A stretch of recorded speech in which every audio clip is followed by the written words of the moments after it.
Salvo Liberation podcast with Craig Murray and Chris Dornier Thompson, where we are going to be talking about the international campaign that is being advanced by Liberation Scotland, the Liberation Scotland Committee. Murray, who former ambassador and now ambassador for Liberation Scotland, who actually needs no introduction, and the newest member of the Liberation Secretariat, which is I call the workhorse of the Liberation Scotland Committee, Chris Dornier Thompson, who is joining us from France. And I wonder if you would give a bit of your background, Chris, for people. Okay, so I'm a Scot, French, born in France, but every summer I went to Scotland since I'm a kid, since I was born actually. And I've been living in Indonesia for over, in total, maybe 18 years and 15 years since 2011. I have a background first in business and now in political science. So I did my PhD in Indonesia at the University of Indonesia, and I'm specialized in, let's say, Indonesian foreign policy and Indonesia's links with Africa. And I extended now to Southeast Asian links to Africa and Asian links to Africa in general. So that's basically my background. And how did I come to this? Actually, to be very honest, I know about Scotland's conditions thanks to you, Sarah, thanks to Craig, thanks to all these people I've been watching and learning from, because I was a person that didn't know about this condition maybe just maybe a year ago. And so but I knew about colonial conditions because I've been in one of the major former colonies, which is Indonesia. And when I looked at Scotland from my background, with the knowledge I learned and from what I knew from Indonesia and from other colonies, I mean, for me, it was really very clear. And now it is very clear what Scotland's condition is. And the last thing I would say is that I can be considered as an overseas Scot, as a diaspora Scot in a way.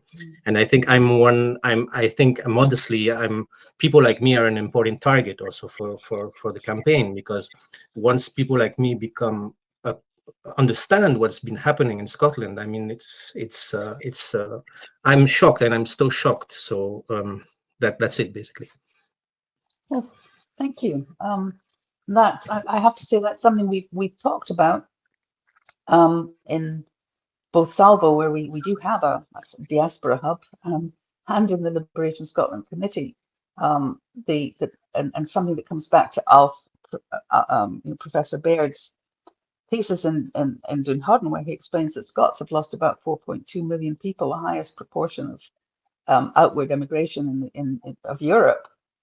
Because of the colonization of Scotland, because of the actions that were taken against us, which we're seeing playing out in the modern world, but people don't realize they took place in Scotland 250 years ago as well.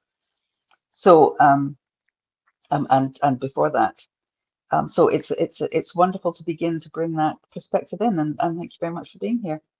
Thank you so much. So Craig, just I know you've done this many times, but would you mind summing up why it is that we are mounting this international campaign? Why are we bothering to do this? After all, it's that this is the first time, 2025, and I think that's 100 years of Scottish independence, and this is the first time that it's been a clear campaign to establish Scotland's position internationally. And I wondered if you talk about why that is, and why we're doing it now, both in terms of what people call, soft and hard diplomacy, hard objectives and wider objectives. It's quite a large question, and in fact it gets wider, because as we do it, more and more benefits of it become apparent. It seems like it seems more fruitful and like a better idea all the time. The basic motive is that independence is a matter of international law.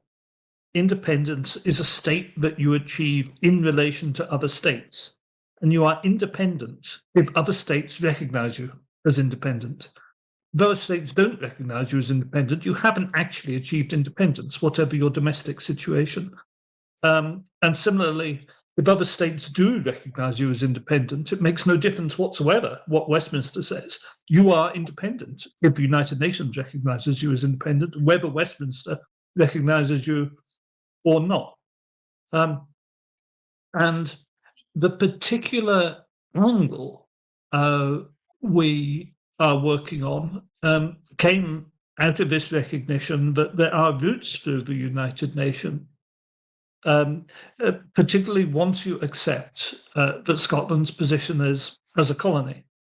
That part is the part which is psychologically difficult for some people in the independence movement.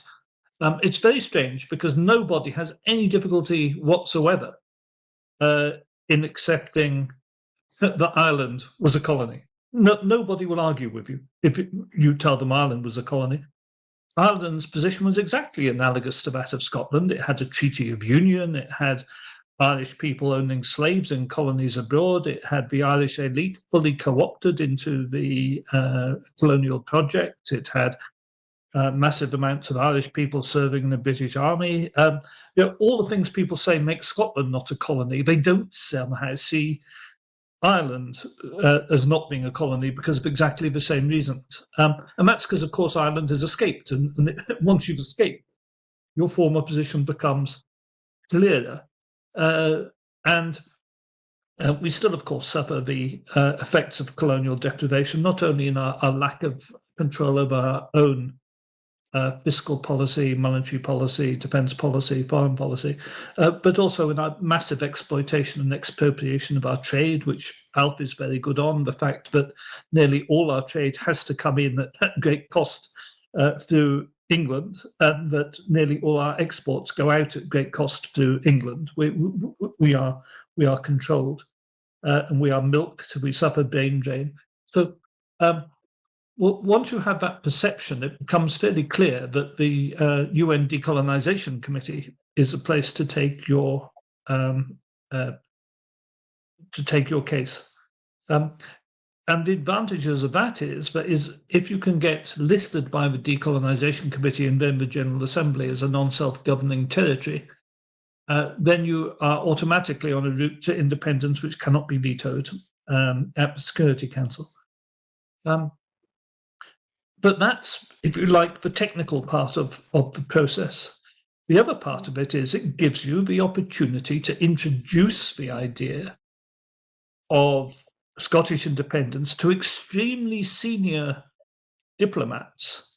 And I've been talking in New York, among many other people, to the actual ambassadors of some permanent five nation.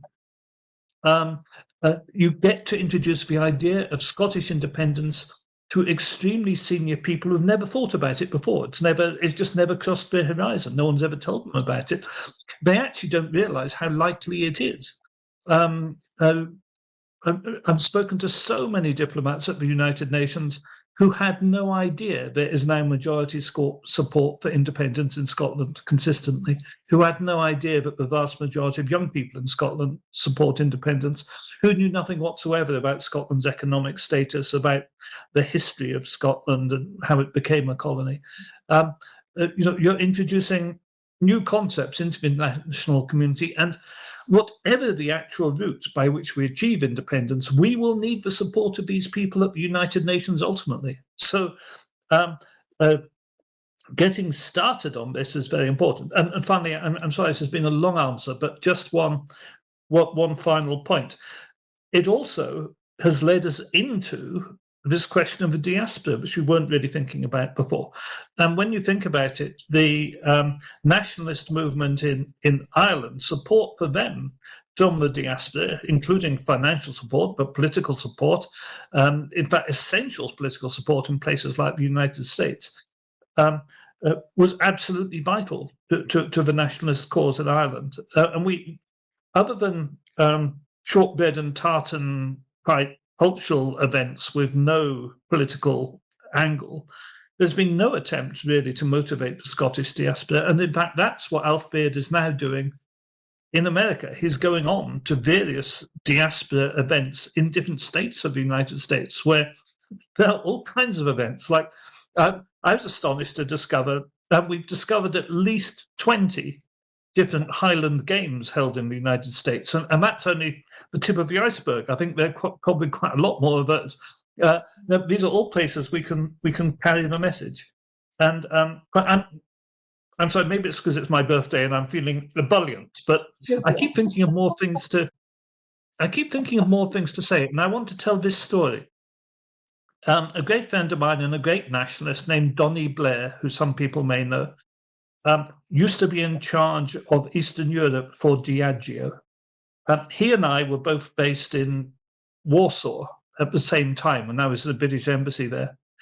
And Donny in particular, and me also to some extent, not as much as Donny, became good personal friends with Donald Tusk. And when Donald Tusk became president of the European Council, Donny and I approached the SNP, who were the government at the time, and still are, of course, and said, look, we're great friends of Donald Tusk. Do you want us to go talk to him about Scottish independence? And they were completely hostile to the idea, totally hostile, because A, it had just never occurred to them that they need to seek allies abroad, and B, because, of course, it was people they do not control doing something.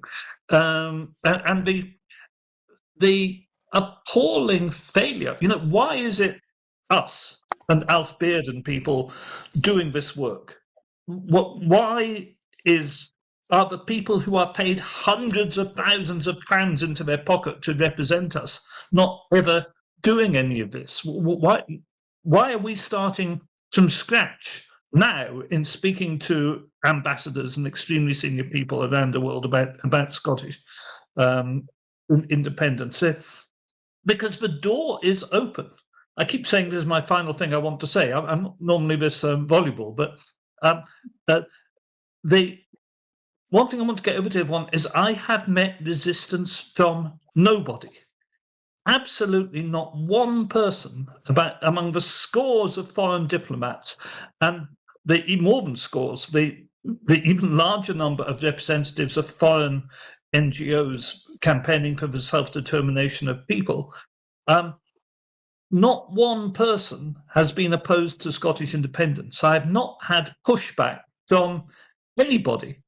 There are people who say we don't know much about it and they have to look at it, but there's no, you can feel there's no hostility behind that. There's no innate desire to thwart us, and there's no incredulity.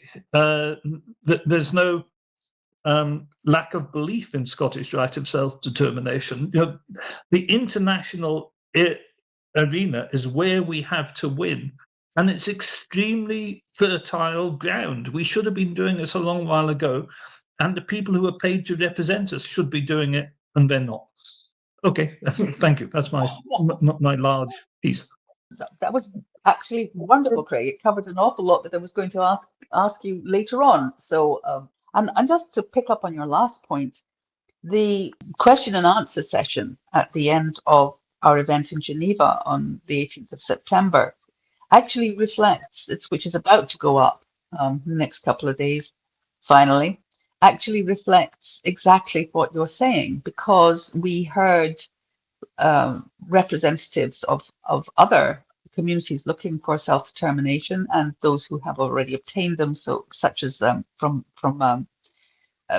members of the African Union, who talked about having not understood our position or known about our position, but having heard what was said, how they recognized it. We recognize this. We heard, I think more than once. And this position is of Scotland being denied self-determination alongside their own people. I'm going to come back to that later, but it does illustrate exactly what you're saying, that internationally, when we set out the evidence, there's no pushback. People say, oh yeah, Scotland was colonized just like us. And I think it's very different when you get the responses here from those who are supposedly pro-independence, saying, oh, but what are you talking about? Scotland was a colonizer, not a colony. But this isn't at all what we're seeing internationally. So thank you. I'm going to come over to Chris, and I'm sorry for hogging that spot for a minute.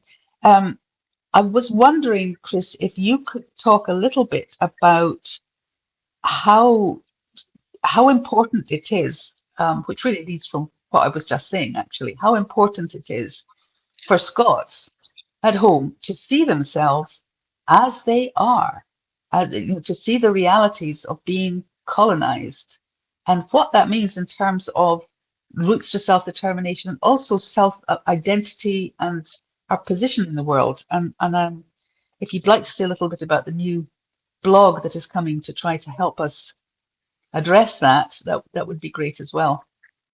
Okay, so the first thing to um, about what Craig said, I think, in Scotland, I've seen that some people are calling, people who are going internationally daft or, ignorant or stupid or, well, with what Craig said, in the international community and abroad, when you're in Indonesia or in China or in Africa, self-determination is certainly not something that's daft. It's something that's very serious, and it's considered very seriously.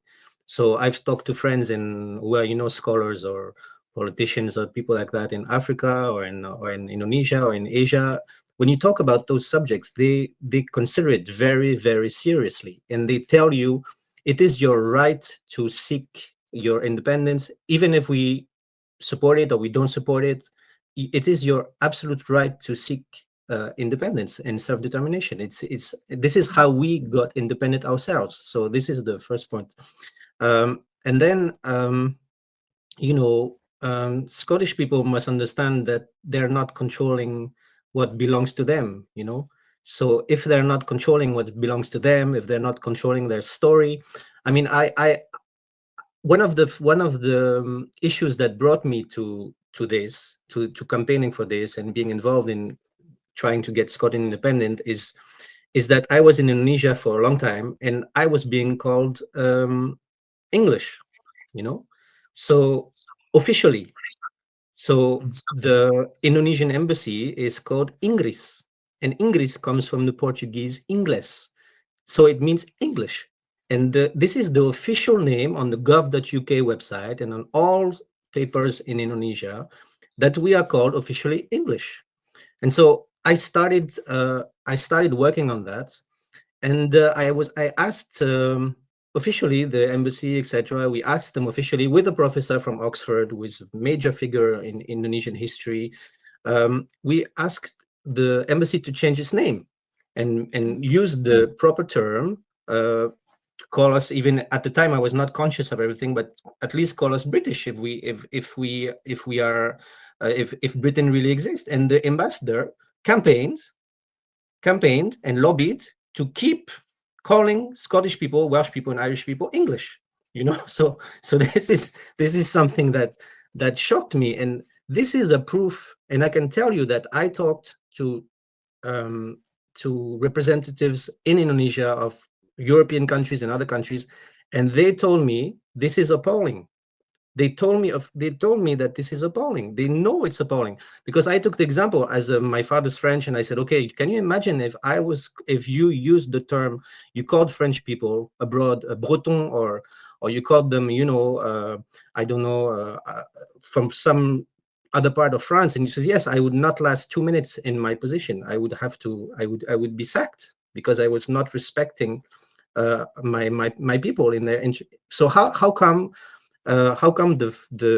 we can be called English around the world?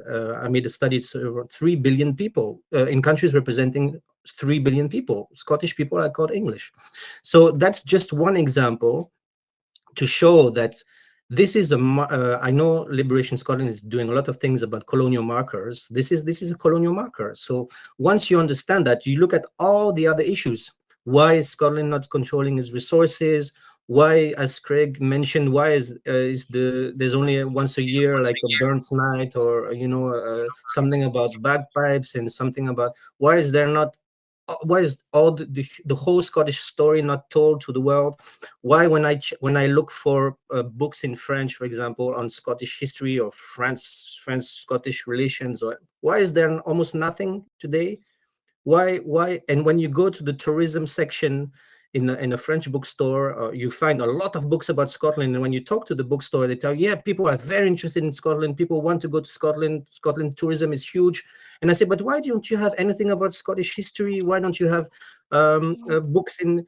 So you see, this has all been controlled. So Scottish people, maybe I understand it in a way because I'm based in a former colony in Indonesia. So I've been, I've been sensitive to those issues. I understand those issues.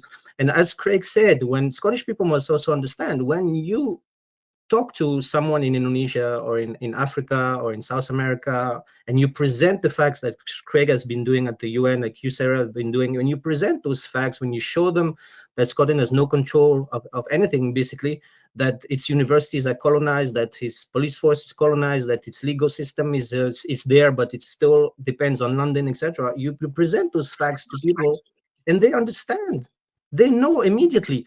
And what we saw in Geneva is that, like Craig said, nobody's saying you're daft or you don't understand or what you're saying is stupid. No, people immediately understand. When you show them the facts, they say, okay, I got it. I understand that this is Scotland's condition. I understand that Scotland is like we were, like Scotland is like Ireland, like Scotland is like Kenya, like Scotland is like India, like Indonesia. It's the same condition. It's a Yeah. foreign power that's controlling everything in another power. And I think Scots will understand. It will come. I've not. Why did maybe I understood it immediately, although I did not understand it for a long time because I didn't know about the real Scottish history, etc. But why did I understand? Because I knew the facts from other countries I was based in. So Yeah. I think Scottish people, once they see the facts, once they understand the facts, they will also come to it, because you cannot once you know it, it's finished. You know what's happening. Yeah, Once you see it, you can't unsee it. That's exactly. we just have to get people to see it. I have just to I know that people are very keen to understand, what is the exact process. It's interesting to me that, they're looking for a kind of step by step, almost prescriptive route where you take this action and this committee stamps it, and then you take this and then you're done. Whereas at home here in Scotland, people are quite happy to accept very kind of vague assertions. Oh, if we get a majority, that will give us a mandate to start negotiations, which amount to, asking Westminster for another referendum. And there's nothing at all specific. I see people talking about this will trigger this, and I will ask people exactly by what mechanism exists that means that this result in a vote would trigger anything, and they can't answer. But I think probably because of that, people are all the more anxious for us to be very clear about how this works. Now, I noted that at the end of the Geneva event, Sharoff Azizov, the representative with JPTI, answered a question by saying that there is no prescribed path to decolonization at the UN, but there is more than one way of achieving that, I think, Craig, and perhaps you'd give people an idea of the kinds of things that can produce that very specific result that is our ultimate aim. It's very important to explain that the United Nations has a secretariat, but the secretariat are not the United Nations. The United Nations consists of its member states, in effect. And it is the member states who make the decisions. And exactly the procedures they are going to follow, and exactly the standing orders that apply and how they are then applied by the committees that apply them, is somewhat organic. That's why it's not as simple as saying, well, clearly you go from this committee to that committee to there, and then you're at the end result, because at the end of the day, the states find a way to do what the states wish to do. And you learn. We are learning as we go along. In June, I attended the Committee of 24, which is the principal committee, which is the working committee on decolonisation, which consists of 24 states with a particular interest, which hears petitioners, which curates the list of non-self-governing territories who are lined up for decolonisation, which assesses progress and produces individual reports on the states on the list and how they are progressing, and which conducts fact-finding mission. We also attended the fourth committee of the General Assembly, which has just happened. And the fourth committee receives material from the Committee of 24 and is the part of the a committee of the General Assembly. It's, if you like, a subset of the General Assembly. And in fact, every state in the General Assembly is entitled to attend that committee, just like other committees of the General Assembly, like, for example, the Committee on Disarmament. What we learned, in fact, is that the fourth committee isn't really where the work gets done, but the work really gets done on the Committee of 24. The fourth committee is attended by far less senior representatives than attend the Committee of 24, which tends to consist of, certainly several ambassadors attend the Committee of 24, including, for example, the ambassador of France, the ambassador of Nicaragua, the ambassador of Venezuela were all there, and others. Whereas the fourth committee is a very much larger body, where missions send along quite junior diplomats who bluntly aren't paying a great deal of attention a lot of the time, and doesn't actually do much work. So one thing we learned, if you like, is that the Committee of 24 is the best route if you want to get considered as a new nation to potentially add to the list. And indeed, while I was in New York in June, there was a very interesting session on adding Puerto Rico to the list or not. To get Scotland added to the list, to get serious consideration, we really need to get it adopted by the Committee of 24 as a recommendation, which then puts it to the General Assembly. Now, you don't have to do that.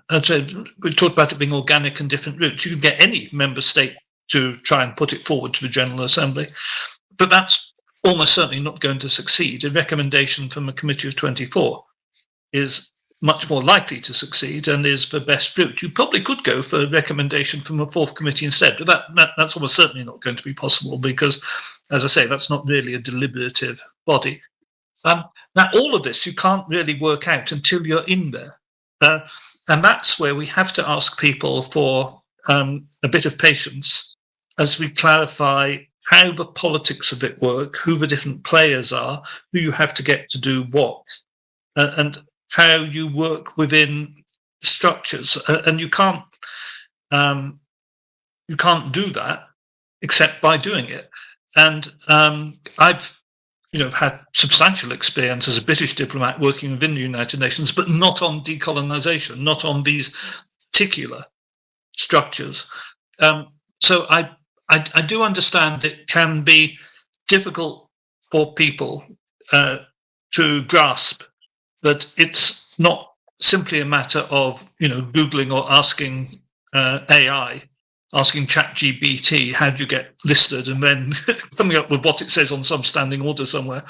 And to feel your way through the politics of it takes time and takes a certain amount of expertise and understanding, which we've been getting both from my experience and from JPTI, who have very substantial experience of the UN system. But it's not a simple or instant answer. Yeah. Well, I'm going to leave the really big question to finish with, although it's kind of making itself fairly obvious at this point, but people will just have to watch to hear you answer it right at the end. One of the, I've only a few questions left, but quite importantly, can I ask you, sorry, Craig, coming back to you, what you felt was the main benefit from this last trip to New York, which is very different, obviously, from much kind of softer diplomacy than in June. But what would you say were the main benefits of the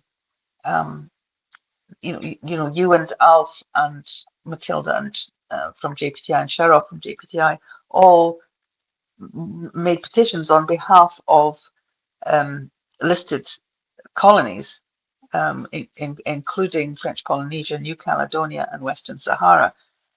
Now we've got meetings on coming up on the back of some of that, but I wondered if you could just let people know here at home what the benefits of that have been.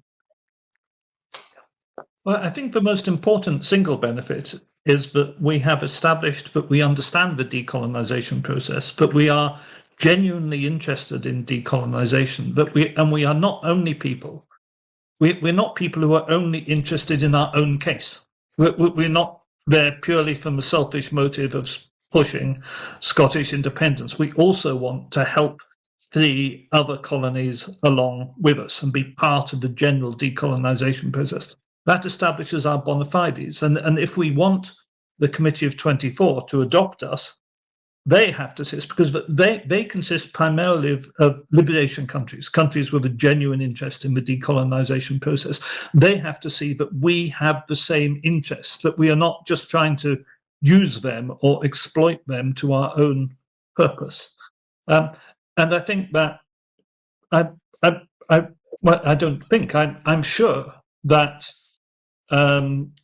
we achieved that. Certainly the contributions we made on New Caledonia and French Polynesia were very much appreciated, not just by the representatives of New Caledonia and French Polynesia liberation movements, but also by diplomats representing the wider liberation countries. So this is making friends. This is making friends in the places where we need to make friends, and that's extremely important. Yeah. And then on the soft diplomacy side, obviously, it gave me a chance to follow up on the meetings I had with June initially, because you have to win people's personal trust. They have to understand you and what you are doing and why you are doing it and what your motives are and where you are trying to get. And just meeting people once, no matter how good a meeting, no matter what you tell them, and if you then just disappear again, isn't going to maintain the kind of sympathy and pressure we need in order eventually to get the decision from the committee.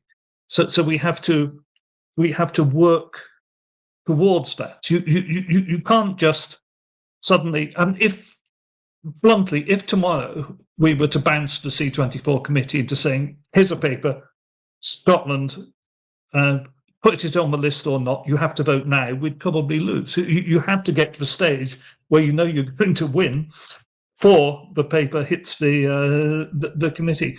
And this was an essential part in working towards that. And it's that old adage about, you've got a mile to walk. And maybe this was, 100 steps towards working that mile, and you might say that didn't take you very far. But if you don't walk that 100 steps, you will never get the mile. And that's the way I would look at it. Thank you. I think that puts it very effectively. Can I just ask quickly, Chris, there was a question brought up in Geneva by a representative of the Tamil people by the name of Nisha Perez. And she noted that while self-determination is a fundamental human right under international law, in practice, it tends to be made secondary to political considerations. And her question was, how do we change this? And my question is, and I'll invite you to come in on this if you like, Craig. But my question, Chris, is the campaign that we're running includes what I hope is a contribution to the international decolonization movement, which is the restoration of the identity of the colonized people based on its markers, our languages, our tradition, our history that is always buried, our social structures, our values, all that makes a people and gives them their identity is deliberately suppressed or erased by the colonizer, who looks to assimilate the colonized people under its own identity, English, for instance, so that there is no kickback, that they now are, their own identity is now extended over this territory, and it's as if the people there had never existed. So part of what we're hoping to do is persuade or create a kind of campaign and initiative that says to the international community, this decolonization is not merely independence, it must include the restoration, to the furthest extent possible, of the erased identity of peoples. Sorry, it's a long question, but do you see that kind of campaigning as assisting Scotland's international profile and solidarity between other colonies and former colonies in Scotland, and assisting in that kind of, that the establishment of an international identity, and if so, how important is that?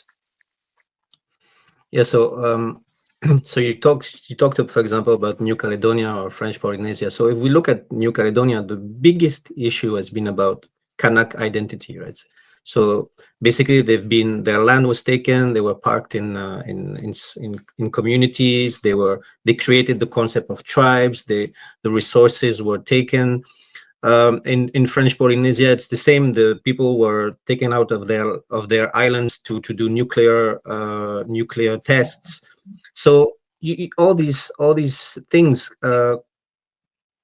you can compare them to Scotland. I mean, the clearances, the suppression of kilts, the suppression of everything that was, and then what they do is that they suppress it and then they bring it back, but they bring it back to use it for themselves. So the colonizer basically suppresses you, and then he uses he reformats your identity to use it for his own benefits on the international stage. That's usually what they do.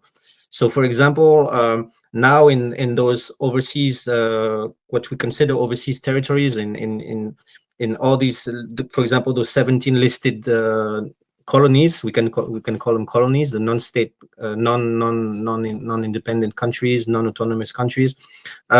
They reuse that identity. They try to show. So the colonizer tries to show, like England is trying to show. They try to say, yes, look, we respect them because we're doing events for them. We're creating cultural centers. We're creating festivals, etc. So Scotland exactly shares those similarities with those countries, and when you know those dependencies, the people who want to be independent, like Scotland, you understand that the similarity is really there, and so there is no doubt that. And when you look at the Scottish people, I mean, the biggest support for Palestine, the biggest support for all the causes of the world are in Scotland, usually in Scotland. So of course, Scottish people understand those things, but why do they still doubt on the fact that they also share those conditions? Well, that's where in the previous question you asked about the blog. So what we're going to try and do with the blog is to connect. So showing, for example, so I've talked to, for example, you talk to people in Asia or in Africa, you say, okay, so some intellectuals, some scholars, or some academics, you tell them, okay, could you show how this connects to Scotland, or could you explain your condition? And then Scottish people and Scottish scholars and Scottish activists can also explain their own condition, and so we can see how there is a commonality there, and So yeah, so for me it's clear, but of course we have to make it clear to people in Scotland also. People must really see, and I think showing is we must show it. We must showcase it, and also last point maybe we were talking about that, Sarah, actually. So James Cook was an English sailor, right? So he gave the name New Caledonia to New Caledonia, which is basically New Scotland. But the Darien scheme, which was not a colonial project, which was a trading project, because Scotland used to create trading. So, and there was a deal with the indigenous people also in the Darien project. And this project was supposed to be called New Caledonia. And so my theory, I don't know, we have to prove it, but my theory is that this English colonizer gives the name New Caledonia to basically Kanaki, to show that England has suppressed Scotland. So the link is very clear. Why does this English person who colonizes New Kanaki, why does he give it the name New Caledonia, which was Scotland's project in South America? So you see, there are links there that are very, very clear between Scotland and those colonized territories. And also what we must understand also, there are a lot of similarities, but we must also understand that the Scottish case is very, very strong because it was already a state also. And the problem that sometimes those colonies have is that they were never recognized officially as a state, or they were in what we consider in the Westphalian concept maybe. But Scotland was, and it was recognized all over Europe. It was a country. It was a very recognized country. People knew about Scotland. So this is also one advantage that Scotland has, and you can maybe use that advantage to help also those countries to achieve their independence too. Thank you. Well, that comes right back to you, Craig, with this question that, and coming back to what Ms. Perez was raised in Geneva, this business of how this fundamental human right, which is a norm in international law, is actually in practice made subject to political considerations. That they tend to come above this very, and we've seen that play out, of course, in a horrible way right now in Palestine. So my question again is, with this, is there some movement, do you think, on recognizing that this fundamental right needs to be a reality, and do you think that we can contribute something, if so, in our own campaign? I think it's first of all, it's worth saying that you raised a very important and a very well received point at that African Union meeting in Geneva, when you stated that colonization has not ended, and there is a need for countries which are officially decolonized to become actually decolonized, and but they still are controlled by multinational corporations, in case of former French colonies, by the CFA currency, by exploitation of their mineral resources, but gaining genuine autonomy and, as you say, regaining national identity properly is a very important process after what's supposed to formally be decolonization. And France, of course, still maintains garrisons across many of its former colonies in Africa. And we now see a very, very important movement along those lines in Africa, which is very welcome. Yes, we have to acknowledge, I think, that there has been a setback for international law from the genocide in Gaza, and the fact that so many states have been willing to support it, in effect, or at the very best to overlook it. And that finally there's an attempt to cobble back together the notion of some kind of international law by countries, even countries you might not expect, like Russia, falling in behind this regularization of the process through the Trump peace process, which is trying, if you like, to paper over the genocide, and that is a good example of the way that states act. And the truth is that states very much favour their self-interest, and being able to overcome the self-interest of states using international law is very difficult. That's why one of the things, and you need a combination of the two. You need international law on your side, and you need states to see that it is in the. And when I say states, of course, I mean the elites, the billionaires, and others who control the states, not the ordinary people of the state. You need states to see it as in their own self-interest to back you. And unfortunately, without that, you are unlikely to succeed. That's why, for example, I've been concentrating on arguments about the advantages of Scottish independence for other states. And one of the key advantages is that the vast majority of states in this world want reform of the United Nations. Having the UK and France as permanent members with a permanent veto is ludicrous, given their relative status in the world, when countries like Japan and Germany don't have that status. India doesn't have that status.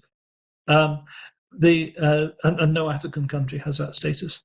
So the desire to reform the United Nations is enormous. And we can feed into that by saying, if you split up the UK, then it has to call the system into question, because it is by no means clear that England would become the successor state and would automatically inherit the United Kingdom state on the security.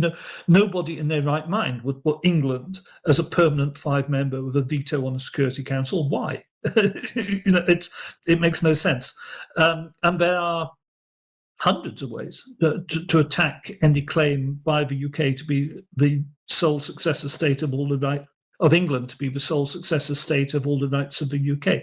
So, and that makes people's eyes light up. When I was putting that argument to diplomats at the United Nations, they became furiously interested in the possibility of splitting up the UK. So, unfortunately, I wish I could say the answer is, well, if you keep hammering away with proper appeals to international law and going through the International Court of Justice, you will eventually succeed. That's sadly not true. You have to back that with finding a way for states to see it as in their own interests to back you. And that's something we've also been doing. Yeah. So just to round up, do you feel that we, as a Liberation Scotland's campaign, has something to contribute to this actual, which now is part of the restoration of international law, but this actually bringing forward the fundamental right to self-determination, the rights of peoples as a norm in international law, also has a contribution to make to cobbling back together the international law that we all believed in, as well as assisting the decolonization of other countries. So the question is, I suppose it's a yes or no. Do you think we have a significant role to play in this? I think we do, and people are listening to us. People really are listening to us, and I would say I think progress has been better than I expected when I started. Remember, we only started 4 or 5 months ago doing it seriously. It's been 4 or 5 months. It's not. This isn't a campaign that's been going on for years and years and years. And actually, what we've achieved in 4 or 5 months is pretty incredible. And I think the members of Liberation Scotland and the members of Salvo should be extremely proud of themselves, because because they did all the work. And as I constantly say, I actually didn't do any of the work. I'm just doing the salesman bit, selling the work, if you like. But we have made fantastic progress. We really have, and people accept we have a contribution to make. People are very interested in the stuff Alf brings to the table on decolonization, and we are not. I feared, I really did. I thought that we would get diplomats, especially from countries like, say, Nigeria or Indonesia, some of the countries which are strong anti-imperialist countries. I thought with some, with some legitimate motivation, they may turn around to us and say, "Oh no, you're a colonizer, not a colony." And I haven't received that at all once from any of the strong liberation states. I really haven't. There seems no difficulty for them in accepting that we were also colonized like them. And that puts us way ahead of where I thought we would be. I thought our first 18 months was going to be spent in convincing former colonies that we are in the same boat as them, whereas in fact they understand and accept that immediately. That turns out not to be a difficult part of the task at all. So bluntly, we are doing much better than I expected. And as I say, I think the members of Liberation and of Salvo who have put in all the work um, and also let's be frank, who have funded the expense of all this, which is not inconsiderable at all. I think they should be massively proud of themselves. I really do.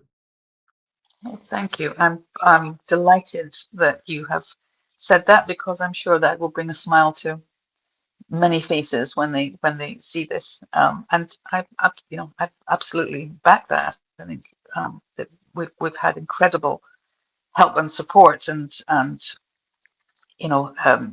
activity from people, including people who are absolutely terrified of heights, jumping out of planes. People who are sitting there rigid, nearly paralyzed with fear, and going up to jump from 10,000 feet to raise money to do this. And thinking of all kinds of things to support, and going out in all weathers to get people signed up to the Edinburgh Proclamation, and to show membership and support for liberation. There's a lot of people whose names will never be known, but they're part of this.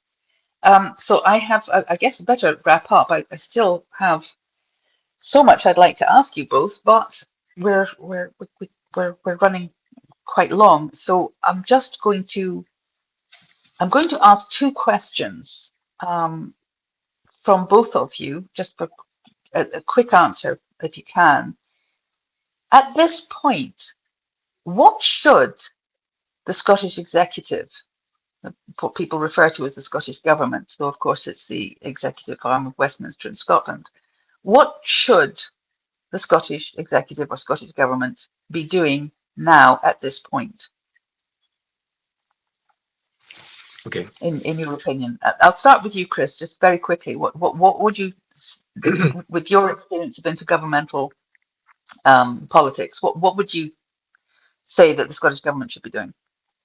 Well, the first thing is that I think a lot of people in Liberation Scotland are saying that, and I think this is the case. Independence means decolonization.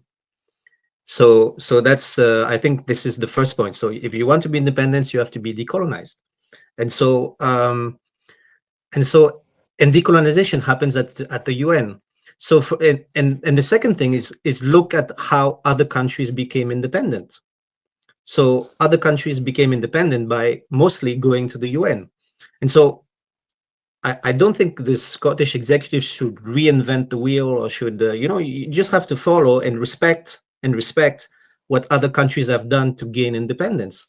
And for me, my opinion is that the way they're doing things is not engaging with the international community and saying at the same time that they want to be independent is not respecting the peoples of the world.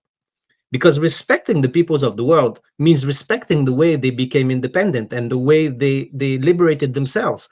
And so Scotland today is saying basically we will become independent, but we're not engaging with the international community. So this is an insult. This is an insult to the people who liberated themselves. And so if you are serious about independence, you engage with the international community, you learn from the international community, like Craig is doing, like you are doing, Sarah, like Liberation Scotland is doing, and you talk to other peoples, other countries, other nations, and you learn from them. You respect the way they liberated themselves. This is how it's done. And so I do not understand why they are saying they're supporting independence, but they're not engaging seriously with with the international community, with the UN, because this is basically disrespectful. It's saying you don't matter. We are going to be independent by ourselves. We're not respecting other countries, and this is insulting, basically. So this is my point. Okay. Craig. Yeah, I would absolutely endorse those points. And the second one was a very, very good one, and not one that I'd really thought through properly before. And I would just add to it, you know, forget domestic law. Independence is nothing to do with domestic law. It is nothing to do with what Westminster says. It is nothing to do with what the Supreme Court of the UK says. Independence is a matter of international law and recognition by other states. Full stop. Domestic law is irrelevant. And the Scottish executives or Scottish government line that I wish to free myself of these shackles, but I refuse to take them off myself. I'm just going to beg my master to take the shackles off me, is pathetic, absolutely pathetic. And my second point is they should get behind us. They should openly and publicly support what we are doing. They should not take notice of what Westminster says they are and are not allowed to do. They should put their own weight behind joining the effort. And at the very least, they should now endorse us in public immediately. Thank you. Well, last, here. Last question to both of you. How confident are you that we will win this, that we will get Scotland listed for decolonisation, thus opening the door to have any referendum we choose under international standards or a plebiscite vote, which we will win? If you were betting, what would you say? Well, me personally, I'm 100%, because that's why I'm 100%, because I think you have to have the mindset that it's going to happen. So there's no way it's not going to happen. And then I think, as Craig explained, it's a process, and I think it's a very serious process, and it's actually a process with of course there are geopolitical powers, etc., but there is also not 100% certainty, but the process is a very serious process that you go through, and if you can pass the steps, well, your chances increase every time you pass one step. And I think, as Craig explained, I mean, it's only been since, I think, the petition was sent to the UN in March, and so the progress that's been made is tremendous. That's true, because some nations, I mean, they took decades to only achieve this. And so I think, yeah, I'm very confident, and I'm very confident also because I mean, everybody in the world, and I think when Craig was wearing his kilt in Geneva and everything, everybody in the world knows about Scotland. I mean, there's no doubt that everybody knows about Scotland. You just say the word, and people know, they identify, they know what it is, and that's a big advantage too. I mean, you just have to show up with your culture, and you explain, and people are, and also the other thing I think that Scotland shares with colonized countries and former colonized countries. For example, in the world, the English are, of course, English people have qualities too, but there is this thing of saying English people are snobbish or French people are arrogant. There's this saying, which is not entirely true, but there is still that. The reputation of Scottish people is to be friendly, is to be nice, is to be, and this is shared with a lot of colonized people too. I mean, people, for example, I'm talking about Indonesia or Africa. When you talk to people, they say, oh, they're friendly, or they're nice people, and I think that's a characteristic of countries also who have been colonized. They have this friendliness, and I think you find that in Scotland too. Great. Well, ultimately, I'm sure we would succeed eventually. My only question is whether, and we will succeed. The only question is whether the UK falls apart completely before we can, because at the moment there's such political turmoil in the UK. The government is at a 15% in the opinion polls. Nigel Farage looks to become the leader of England very shortly. The Green Party has overtaken the Labour Party. The Conservative Party has, in political terms, ceased to exist. The United Kingdom is kind of falling apart politically before our very eyes. I think what we are doing is the vital international part of the process of getting there.